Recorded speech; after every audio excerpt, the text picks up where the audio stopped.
بسم اللہ الرحمن الرحیم۔ السلام علیکم۔ 3 چیزوں کا اجر و ثواب اگر لوگ جان لیں۔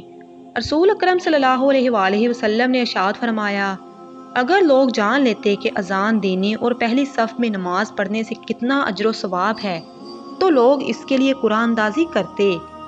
اگر لوگوں کو معلوم ہو جاتا کہ نماز کے لیے جلدی آنے میں کتنا ثواب ہے تو وہ جلدی آنے میں ایک دوسرے سے مقابلہ کرتے، اور اگر لوگوں کو پتہ چل جاتا کہ عشاء اور صبح کی نماز کا کتنا ثواب ہے تو وہ پیٹھ گھسیٹتے ہوئے بھی ان نمازوں میں ضرور شرکت کرتے۔